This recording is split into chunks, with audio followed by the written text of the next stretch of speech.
پارہ نمبر 29 تبارک الذی کے اہم مضامین۔ سورۃ الملک۔ اللہ تعالیٰ کی ذات بے حد بابرکت اور بڑی بزرگ و برتر ہے۔ کائنات کی رفیع الشان سلطنت اسی کے دستہ قدرت میں ہے۔ موت و حیات کا وہی خالق ہے۔ تہ بتہ 7 آسمان اسی نے بنائے۔ اس کی عظیم تخلیق میں کوئی چیز بے ربط نہیں، کوئی چیز بے جوڑ نہیں۔ اپنی نگاہوں کو آسمان پر دوڑاؤ اور دوبارہ دوڑاؤ اور دیکھو، پھر دیکھو کہ کہیں کوئی خلل ہے، کہیں کوئی شگاف ہے، کہیں کوئی خرابی ہے۔ کتنی ہی بار دیکھو، بلا کر تمہاری نگاہ ہی تھک ہار کر نامراد لوٹ آئے گی۔ جہنم کا غیظ و غضب۔ جب مجرمین جہنم میں جھونکے جا رہے ہوں گے، وہ دھاڑ رہی ہوگی، جوش کھا رہی ہوگی۔ یوں معلوم ہوگا کہ شدت غیظ و غضب سے وہ اب پھٹ پڑنے والی ہے۔ اس دن اہل جہنم افسوس کرتے ہوئے بول اٹھیں گے کہ کاش ہم نے ان کی بات سن لی ہوتی، کاش ہم ایمان لے آئے ہوتے۔ پروردگار بڑا باریک بین، اللہ تعالی دلوں کی بات جانتا ہے، بڑا باخبر اور باریک بین ہے۔ اس نے تمہارے لیے زمین کو مسخر کر دیا تاکہ تم اس کے سینے پر چلو پھرو، اس سے ملنے والے رزق سے فائدہ اٹھاؤ۔ اس نے تمہیں کرۂ ارض پر پھیلا دیا۔ اس نے تمہیں کان، آنکھ اور دل جیسی بیش بہا نعمتیں دے دی۔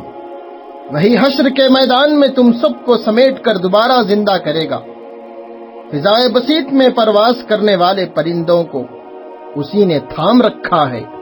اتنے سارے کرشمے اور اتنے سارے کمالات دیکھ کر بھی تم اسے نہیں پہچانتے، اس کا شکر ادا نہیں کرتے۔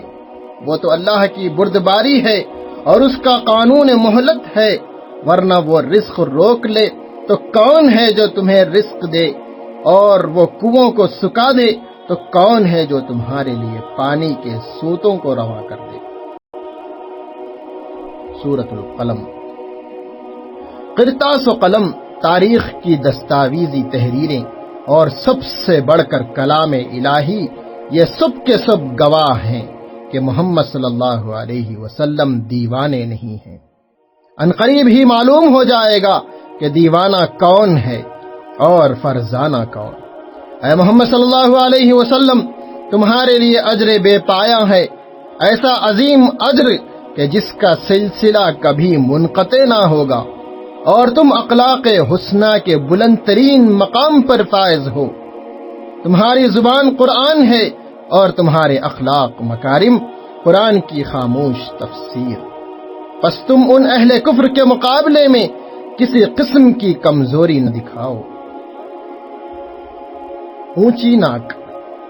جس شخص کو اپنے مال و زر اور اپنی اولاد پر بڑا فخر ہے، جو بڑا بد عمل ہے، جو ظلم کرتا ہے، جو تانے دیتا رہتا ہے، جو چغلیاں کھاتا پھرتا ہے، اور جو اپنے آپ کو اونچی ناک والا سمجھتا ہے، اللہ تعالی بہت جلد ہی اس کی سونڈ ناک پر چرکا لگائے گا۔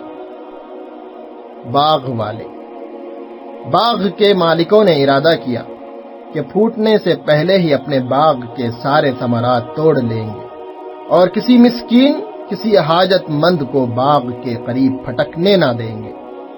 مگر جب سویرے سویرے وہ وہاں گئے تو باغ کا پتہ تک نہ تھا۔ کیا ہم راستہ بھٹک گئے؟ گزشتہ رات کو اللہ نے ایسی خوفناک آندھی کے ذریعے اس باغ کو اجاڑ دیا تھا، تباہ کر کے رکھ دیا تھا۔ آخرت کی تباہی اس سے بھی بڑھ کر ہوگی۔ پھر باغ کے مالکوں نے اپنے آپ پر ملامت کی اور اللہ سے مغفرت کے طلبگار ہوئے۔ سجدے کا حکم۔ جب یوم نشور کی سخت گھڑی آئے گی تو ساری مخلوق کو سر بسجود ہونے کا حکم دیا جائے گا۔ جو لوگ دنیا میں صحیح و سلامت تھے لیکن خدا کے آگے سجدہ کرنے سے انکار کرتے تھے، وہ اس دن سجدہ نہ کر سکیں گے۔ ان پر ذلت و ادبار کا عالم چھایا ہوا ہوگا۔ مارے ندامت کے نظریں جھکی کی جھکی ہی رہیں گی، پس ان جھٹلانے والوں کو ان کے حال پر چھوڑ دو۔ یونس علیہ السلام کی طرح ان کے معاملے میں کسی قسم کی تنگ دلی اور اضطراب کا مظاہرہ نہ کرو، ان کو ڈھیل پر ڈھیل دی جا رہی ہے اور وہ بتدریج تباہی کے دہانے کی طرف بڑھ رہے ہیں۔ سورۃ الحاقہ۔ تمہیں کچھ پتا بھی ہے کہ وہ حاقہ کیا ہے؟ یہی وہ ہونے والی چیز ہے، وہی لازماً ہونی شدنی بات ہے جس سے ساری انسانیت کو دوچار ہونا ہے۔ اس عظیم آفت قیامت کا انکار سمود نے کیا تھا، عاد نے کیا تھا، فرعون نے کیا تھا اور قوم نوح نے کیا تھا۔ پھر ان صبحوں کو آفات عرضی و سماوی سے گھیر لیا گیا، ان کی اینٹ سے اینٹ بجا دی گئی، اب صرف ان کی عبرت آموز داستانیں ہی باقی رہ گئی ہیں۔ قیامت کا نرسنگھا۔ جب ناگاہ سور کی خوفناک اور مہیب آواز گونج اٹھے گی تو ہونی شدنی وقوع ہو جائے گی۔ اس دن آسمان پھٹ پڑے گا، اس کی چول چول ڈھیلی ہو جائے گی، وہ دھماکہ ایسا زبردست ہوگا کہ ساری کائنات تہ و بالا ہو جائے گی۔ اس روز اللہ جل جلالہ کے عرش کو 8 فرشتے اٹھائے ہوئے ہوں گے۔ یہ وہی دن ہوگا جبکہ ساری اولاد آدم کو ان کا دفتر عمل مل جائے گا۔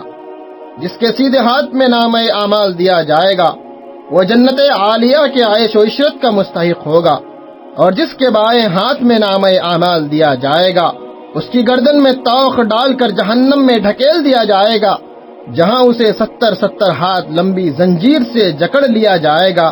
اب نہ اس کا کوئی حامی ہوگا نہ غمگسار۔ کلام بزرگ۔ یہ کلام بزرگ و برتر رب کائنات کی طرف سے نازل ہوا ہے۔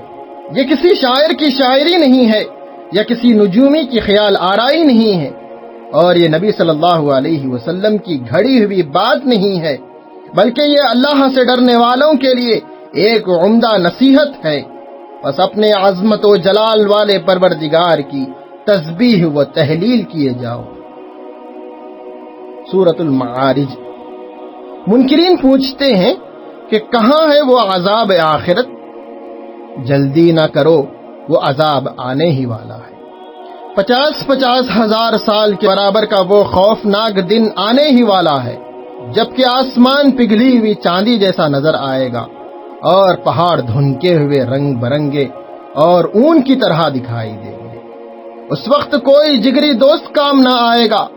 مجرمین یہ چاہیں گے کہ اپنی اولاد، اپنی بیوی، اپنے بھائی، اپنے خاندان اور دنیا بھر کے لوگوں کو فدیے میں دے کر عذاب سے بچ نکلنے کی کوئی صورت پا جائیں، مگر ایسا ہرگز نہ ہو سکے گا۔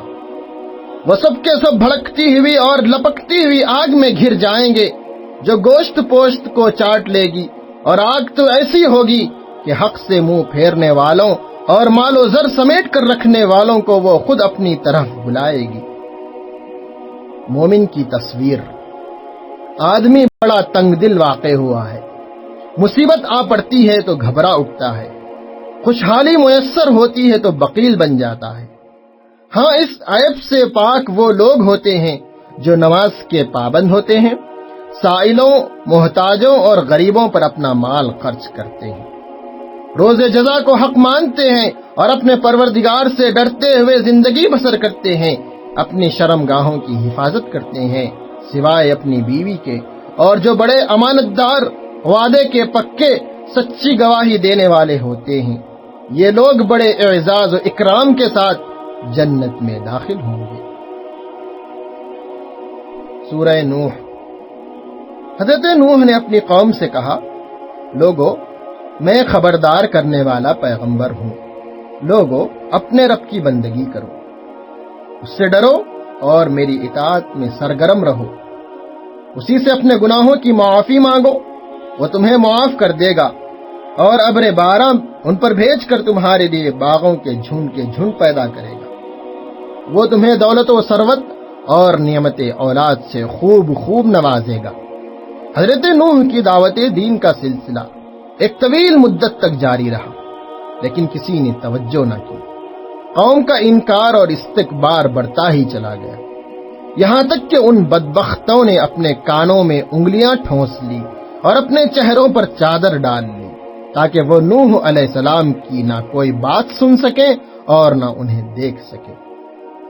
سماج کے بڑے لوگوں نے عوام کو شدت کے ساتھ تاکید کی کہ وہ ود، سوا، یغوث، یعوق اور نصر جیسے معبودوں کو پوجنا نہ چھوڑیں، نوح کی باتوں پر ہرگز نہ آئیں۔ پھر حالات اتنے بد سے بدتر ہو گئے کہ نوح علیہ السلام نے بددعا کی اور ساری ظالم قوم ہلاکت و بربادی میں گر گئی۔ سورۃ الجن۔ خالق جن و ملائک نے نبی صلی اللہ علیہ وسلم کو بذریعہ وحی مطلع کیا کہ جنوں کے ایک گروہ نے قرآن مجید کو سن کر اپنی قوم سے کہا، ہم نے قرآن کو سنا ہے جو سیدھے راستے کی طرف رہنمائی کرتا ہے اور ہم اس پر ایمان لے آئے، پس اب ہم اپنے پروردگار کے ساتھ کسی کو شریک نہیں ٹھہرائیں گے، وہ بڑی عظمت و رفعت والا ہے، اس کے نہ کوئی بیٹے ہیں اور نہ بیوی۔ ہم اب تک اللہ کے بارے میں حد سے بڑی ہوئی باتیں کہتے تھے اور ہم بڑے مغرور و سرکش تھے، کیونکہ بعض آدمی ہماری پناہ لیا کرتے تھے۔ ان انسانوں نے ہماری ہی طرح یہ گمان کیا تھا کہ اللہ نہ تو کسی کو دوبارہ زندہ کرے گا اور نہ کسی کو اپنا رسول بنا کر بھیجے گا۔ ہم نے آسمان کی بلندیوں پر پہنچ کر وہاں سے کچھ سن گن لینے کی کوشش بھی کی، مگر وہاں شہاب ثاقب ہماری گھات میں لگا ہوا تھا۔ ہماری سمجھ میں کچھ نہ آ رہا تھا کہ عالم بالا میں اتنے سخت انتظامات کیوں کیے گئے ہیں، لیکن اس قرآن کو سننے کے بعد ہمیں معلوم ہوا کہ وہ پہرہ بندی اس لیے تھی کہ اس وقت قرآن مجید نازل ہو رہا تھا۔ پس ہم ایمان لائے، جو جنات حق سے انحراف کریں گے اور سب جہنم کا ایندھن بنیں گے، اور جو ایمان لے آئیں گے ان کی حق تلفی نہ ہوگی، ان پر کوئی ظلم نہ ہوگا۔ اے نبی صلی اللہ علیہ وسلم، مسجدیں صرف اللہ کے لیے ہی ہیں، وہاں اس کے سوا کسی کو نہ پکارو۔ صاف صاف کہہ دو کہ میں تمہارے نفع و نقصان کا کوئی اختیار نہیں رکھتا، میں نہیں جانتا کہ قیامت قریب ہے یا دور، عالم الغیب اس کے سوا کوئی نہیں، غیب کی باتوں کو وہ کس پر ظاہر نہیں کرتا سوائے اس رسول کے جس کو غیب کا علم عطا کرنے کے لیے اس نے چن لیا ہے۔ سورۃ المزمل۔ اے چادر اوڑھ کر سونے والے، اب تم نبوت کی عظیم ذمہ داریوں سے عہدہ براں ہونے کے لیے تیار ہو جاؤ۔ جب آدھی رات بیت جائے تو نماز کے لیے اٹھ جاؤ اور قرآن کو تدبر کے ساتھ ٹھہر ٹھہر کر پڑھو۔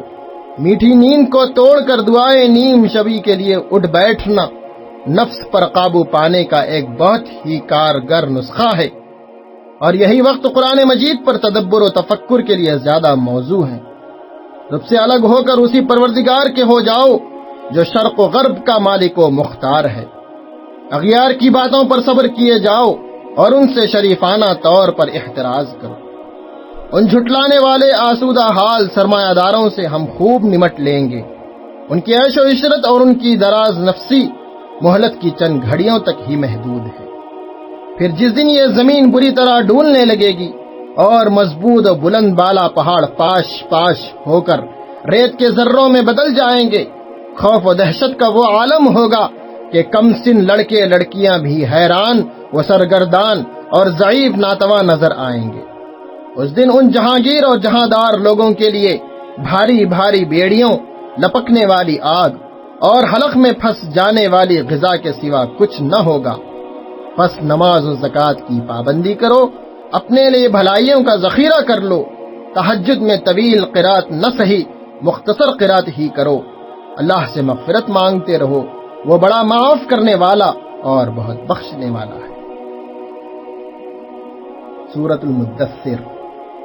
اے چادر اوڑھ کر لیٹنے والے، اٹھو اور اپنے پروردگار کی کبریائی کا اعلان کرو، طہارت اور صفائی کا اہتمام کرو، اللہ کی خوشنودی کے لیے احسان کیے جاؤ اور اسی کی خاطر صبر و ثبات کے ساتھ اپنے موقف پر قائم رہو۔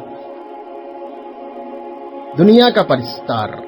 اللہ نے اسے اکیلا پیدا کیا، پھر بہت سارا مال و زر دیا، بڑے نامور اور حاضر باش فرزند عطا کی، اسے قوم کا معزز سردار بنایا۔ اتنا سب کچھ پا کر بھی وہ مزید دولت و شہرت کا بھوکا ہے، نہیں، اسے اب کچھ اور ملنے والا نہیں ہے۔ وہ کلام الہی کی حقیقت کو بخوبی جانتا ہے، اس کی حلاوت و شیرینی کو تسلیم کرتا ہے، لیکن اپنی سرداری کی خاطر اسے جادو کہا، کلام انسانی کہا، وہ ان قریب ہی دوزخ میں جانے والا ہے۔ اشارہ سردار قریش ولید بن مغیرہ کی طرف ہے۔ دوزخ کے 19 کارکن۔ دوزخ پر 19 زبردست فرشتے بحیثیت کارکن مقرر کیے گئے۔ ان کارکنوں کی تعداد پر منکرین بے حد تعجب کریں گے اور فتنے میں مبتلا ہو جائیں گے، لیکن اہل ایمان کا ایمان اور تازہ ہو جاتا ہے اور بڑھ جاتا ہے۔ اللہ کے لشکروں اور کارندوں کی تعداد وہی جانتا ہے۔ خود اس دنیا میں اس کی قدرت کے کئی کرشموں کا ظہور ہوتا ہے۔ گاہے دن کے اجالے پھیلتے ہیں، گاہے رات کے تاریکی ان اجالوں کو نگل جاتی ہے۔ سورج کے آتشی کرے کو دیکھو، وہ لاکھوں میل کے ناقابل تسخیر فاصلوں سے آگ اور گرمی مسلسل پھینکتا رہتا ہے۔ دنیا کے یہ اور اسی طرح کے کئی اور مظاہر قدرت اللہ کی عظمت و جبروت کے ٹھوس ثبوت ہیں۔ بالکل اسی طرح جہنم بھی ایک عظیم مظہر قدرت ہے۔ اس کی دہشت ناکی سے ڈرا کر لوگوں کو عمل صالح کی ترغیب دی جاتی ہے۔ نار جہنم۔ جنت اور دوزخ کے درمیان بعد المشرقین ہوگا، اس کے باوجود ان دونوں مقامات کے باسی ایک دوسرے کو بآسانی دیکھ سکیں گے، بات کر سکیں گے۔ نہ وہاں ٹیلی فون ہوگا اور نہ کوئی پروجیکٹر، بلکہ ادھر دل میں خیال آیا، ادھر منظر ابھر آیا۔ چنانچہ اہل جنت دوزخیوں سے پوچھیں گے، تمہیں دوزخ کی سزا کس لیے ملی؟ چیخ و پکار اور آہ و بکا کے درمیان جہنمی جواب دیں گے، ہم نماز نہیں پڑھتے تھے، مسکینوں کو کھانا نہیں کھلاتے تھے، قیامت کو جھٹلاتے ہوئے پھرتے تھے اور حق کے خلاف پروپگنڈا کرنے والوں کے ہم نوا بن جاتے تھے۔ جن جن سفارشوں پر ہم نے تکیہ کر رکھا تھا وہ سب پادر ہوا ثابت ہوئے۔ سورۃ القیامہ۔ آدمی خطرہ منی۔ کیا آدمی یہ خیال کرتا ہے کہ ہم اس کی سڑی بسی اور گلی ہوئی ہڈیوں کے ریزوں کو جمع نہ کر سکیں گے؟ کیوں نہیں، ہم تو اس کی انگلیوں کی پور پور تک ٹھیک ٹھیک بنانے کی قدرت رکھتے ہیں، اور اب اکڑ اکڑ کر کہتا پھرتا ہے کہ قیامت کب آئے گی، حساب کتاب کب ہوگا، دوسری زندگی کب ملے گی۔ مگر جب چاند کی روشنی گم ہو جائے گی اور وہ سورج میں ضم ہو جائے گا، دیدے پھترا جائیں گے، اس وقت یہی اکڑانے والا انسان چیخ اٹھے گا، اب کہاں بھاگ جاؤں؟ اس کے لیے اب کوئی جائے فرار نہ ہوگی، یہاں تک کہ سارا حساب و کتاب چکا کر اسے کیفر کردار تک پہنچایا جائے گا۔ رسول اللہ صلی اللہ علیہ وسلم وحی الہی کو فوراً یاد کرنے کی کوشش کرتے تو اللہ تعالیٰ نے فرمایا، عجلت نہ کرو، اس وحی کو یاد کرا دینا، اسے محفوظ کرا دینا اور پڑھا دینا ہماری ذمہ داری ہے، پھر اس کا مطلب سمجھا دینا بھی ہماری ذمہ داری ہے۔ حقیقت یہ ہے کہ انسان جلد نفع دینے والی دنیا سے محبت کرتا ہے اور دیر سے فائدہ پہنچانے والی آخرت کو فراموش کر دیتا ہے۔ غور کرو، آدمی تو وہ قطرہ منی ہے جو رحم مادر میں ٹپکتا ہے۔ جو خدا اس طرح انسان کو روز روز پیدا کرتا ہے، کیا وہ اسی انسان کو دوبارہ پیدا نہیں کر سکتا؟ سورۃ الدہر۔ عرصہ دراز تک جس انسان کا کوئی نام و نشان تک نہ تھا، اسے ہم نے ایک محفوظ نطفے کے ذریعے پیدا کیا، اسے دیکھنے اور سننے کی صلاحیتیں عطا کی، پھر اسے راہ ہدایت بھی دکھائی تاکہ اسے آزما کر دیکھا جائے کہ وہ کفر کی راہ پر چلتا ہے یا شکر کی راہ پر۔ جو کفر کرے گا اس کے لیے طوق و سلاسل ہیں اور لپکتی ہوئی آگ۔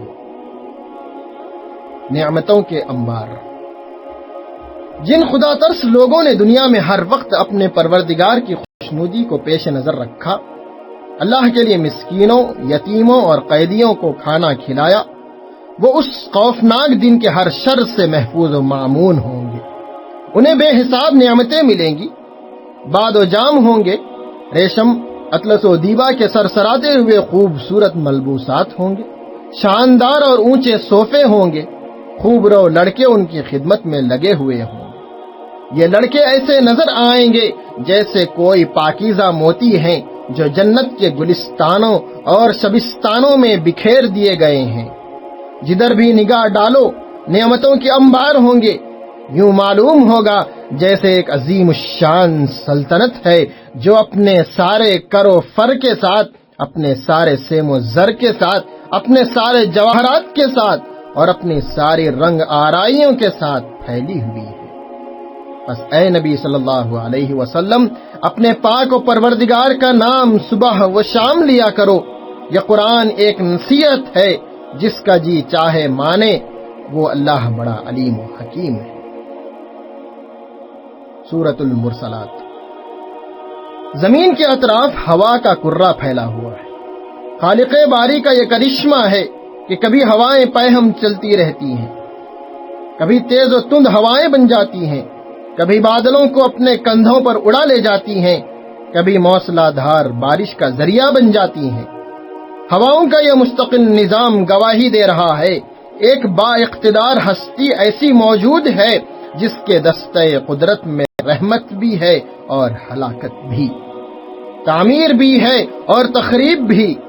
پس منکرین آخرت کے لیے اس دن تباہی ہے اور دوزخ کی چنگاریاں ہے جو کسی عمارت کے حجم کے برابر بڑی ہوں گی۔ دوسری طرف خدا ترس لوگوں کے لیے سایہ ہی سایہ ہوگا، چشمے ہی چشمے ہوں گے، آرام ہی آرام ہوگا۔ حق و باطل میں فرق نمایاں کرنے والے اس جلیل القدر کلام الہی کے بعد اور کون سا کلام ہو سکتا ہے جس پر یہ لوگ ایمان لائیں گے؟